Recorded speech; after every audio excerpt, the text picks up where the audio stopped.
Hello friends, today we are going to discuss the principles of management unit 1 complete revision. Okay, let us start with the first one, that is what is management, or explain the characteristics or features. Okay, so before going into the topic we should know what is the meaning of management, right? So what is management? The word itself, it's telling manage plus ment. Management, certain things you are going to arrange in order, and ment is nothing but action, right? So ordering the things in a particular way, in a adjusting way, is called as what? Management. In organization, what we are going to manage? In the organization we are going to manage people and resources, right? So that is nothing but management. See the meaning: management is an art of managing the people and other resources of an organization. It gives management, what it gives? Various theories, tools and techniques to manage and increase the productivity of an organization. So what it will do? It will do various theories, it will provide, given by different authors, tools it will provide, and techniques to find out the results, so that we can increase the productivity in the organization. Okay, this is nothing but management. What is the definition? Simple definition we will write, that is very famous definition given by Mary Parker Follett, that is management is an art of getting things done through others. Okay, this is the meaning of management. Next, come to the what are the characteristics, feature or nature. Any question is coming, you have to write the same answer only, or same points. So what is the management? First characteristic: management is universal. So it is not only applicable to a particular person, it is applicable to the entire whole universe, because you have to manage your things according to your plan, right? Other people will manage according to their own plans, right? So not only one person, in the entire earth, everybody has to manage certain things, everybody has to manage their timings. That's why it is called as what? Universal. It is not related with any particular person or particular organization, it is applicable to the whole universe. Next one is what? It is goal oriented in nature. Why it is called as goal oriented in nature? Why we will manage the things? Take an example of your college only. Why you will wake up early in the morning to manage the college timing only, right? So you are having certain goal. What is that goal? To reach the college by 9 a.m. That's why you are waking up at 7 o'clock or 6 o'clock, right? So every management is having what? Certain goal. For reaching that goal only we are managing the things. That's why it is called as what? Goal oriented in nature. Next one is what? Continuous process. Why management is called as continuous process? Means in entire life from birth to death we have to manage everything. Okay, you wake up at early 6 o'clock, okay, now in the normal days. Next Sunday also you are having some other plans, right? For that also you have to manage the things, right? So one by one after another you have to manage the things only. So it is continuous in the life. That's why it is called as what? Continuous process. And it is intangible in nature. Means management we cannot see, we cannot touch, but we can feel. That's why it is called as what? Intangible in nature, just like services. And management subject is what? It is multidisciplinary in nature. What is the meaning of multidisciplinary? It is nothing but, okay, you are whenever you are managing the things, whenever you are doing the management subject, okay, you will take the help of tables. Tables will be there in the theoretical subject? No, it is related with the stats and mathematics, right? And sometimes you will use the economics theorems also, theories also, right? That's why it is called as multidisciplinary in nature. Means it uses the different subjects like economics, psychology, consumer behavior, okay, different types of subjects it will use in the management to come to a conclusion. That's why it is called as what? Multidisciplinary in nature. Means it takes the help of different subjects.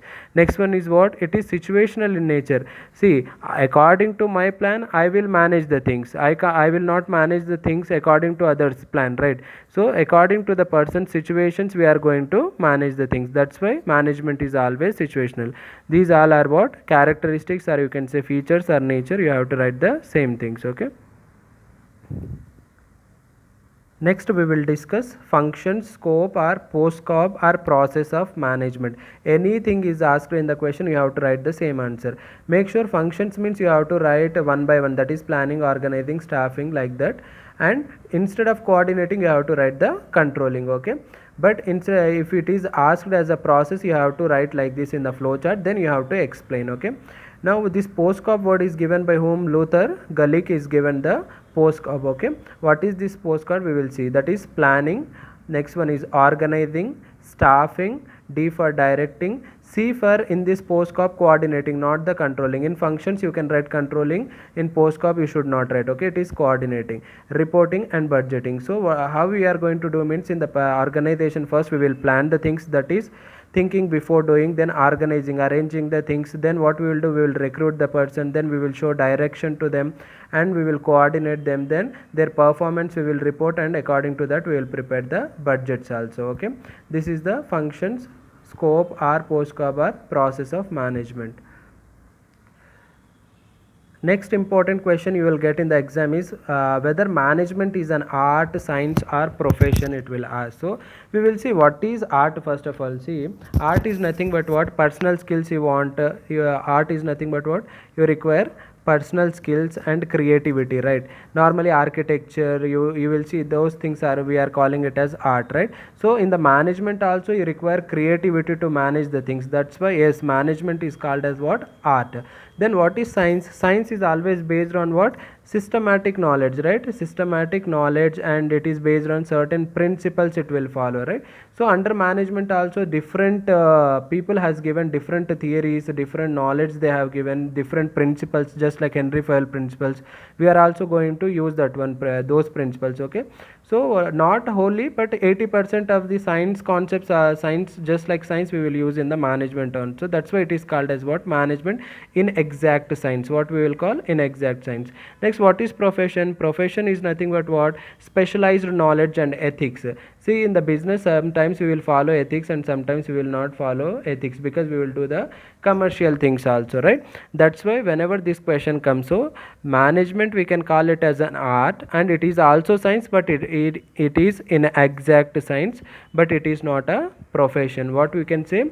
Management is an art, science, but it is not a profession. That is the conclusion under this one, okay.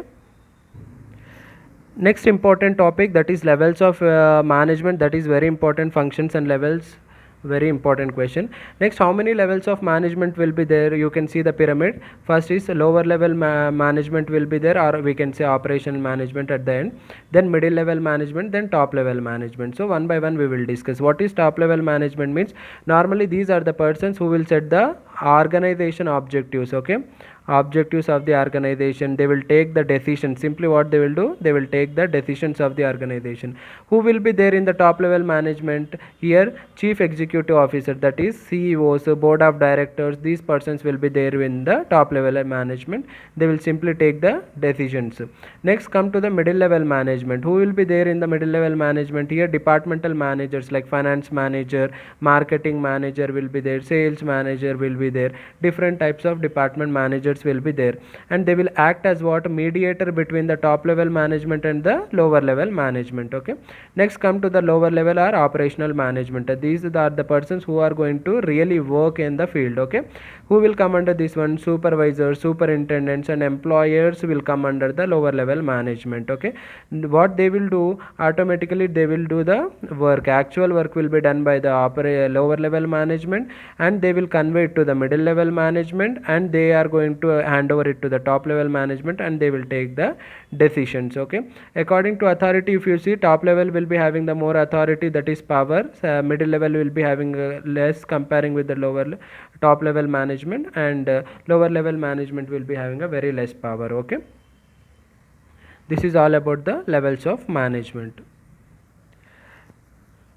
Next, very important topic, that is evaluation of management, or you can say evaluation of management theories. See, whenever you are getting this question, first draw this chart. This is very important.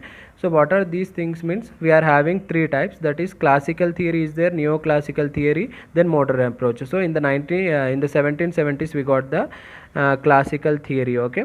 Then neoclassical theory, then modern approach now we are following, okay. First we will talk about the classical theory. Under this we are having the three persons given by one is scientific management, second one is administrative management, third one is the bureaucratic approach. This scientific management is given by whom? F.W. Taylor. Who has given this one? F.W. Taylor, who is called as the father of scientific management also, okay. Next one we are having administrative management, which is given by Henry Fayol. See, Henry Fayol is also called as what, guys? Father of administrative management. Okay, next, bureaucratic approach, it is given by whom? Max Weber. Who has given this one? Max Weber has given the bureaucratic approach.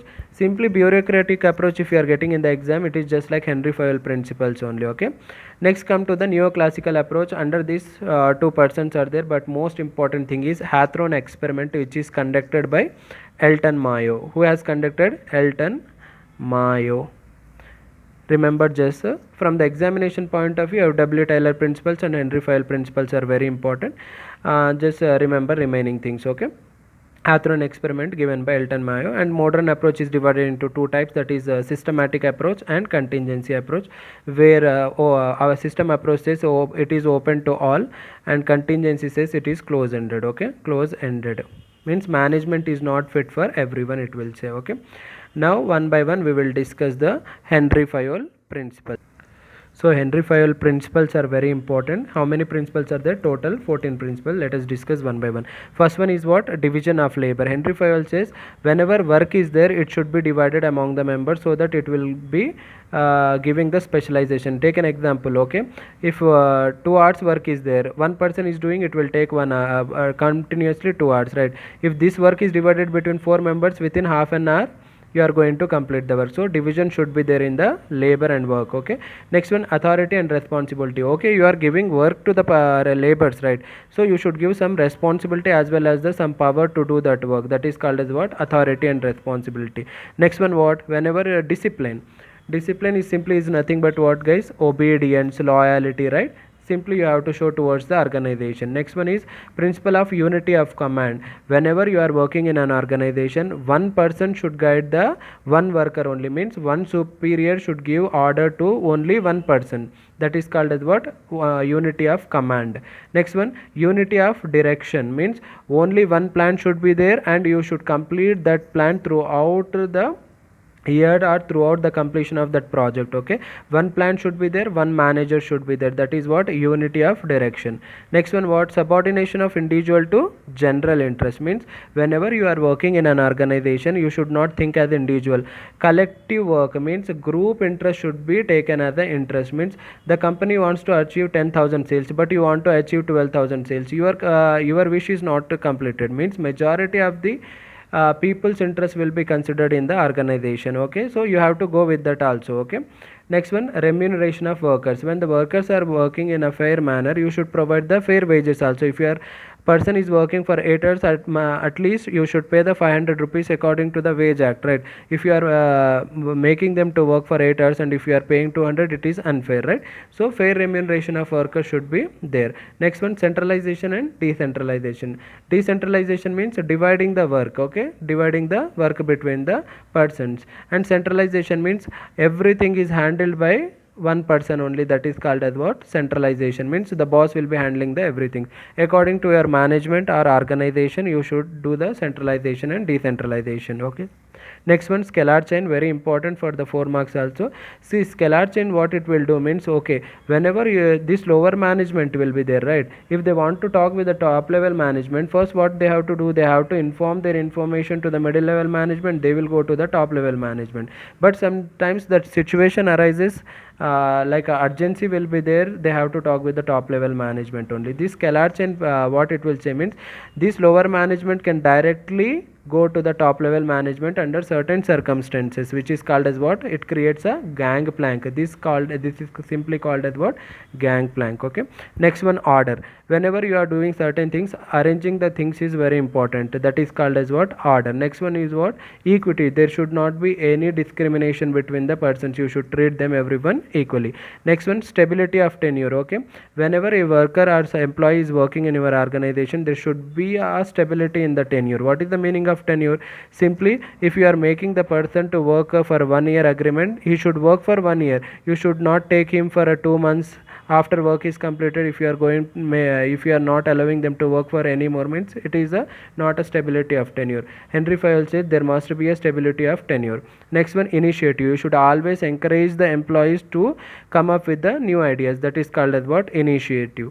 Next one, E spirit, D corps, means every person in the organization, they must have to loyal to their organization, work with the harmony and devotion. Okay, this is called as what? E-spirit, D-corp. So these all are what? Henry Fayol principles. Next we will go with the not that much important, but so many times this one also asked as a long question, that is scientific management principles, which is given by F.W. Taylor principles. Sometimes he will ask what are those. Simply like that only, science not rule of thumb. F.W. Taylor says that follow every time scientific techniques while selecting the workers or selecting the process, not the rule of thumb. Means traditional things you should not follow. Next, group harmony should be there, cooperation should be there, maximum output you should yield from the workers, and as well as you should see the development of the worker also. So this is all about the first unit. Hope so you will understand. Thank you so much. You can see once again if you want to see. So this is all about first unit. So where we have discussed meaning, characteristic, features, nature, function, scope, post scope, what is whether management is an art, science or profession, then evolution of management theories, levels of management, Henry Fayol principles, and next one is the F.W. Taylor principles. Okay, thank you.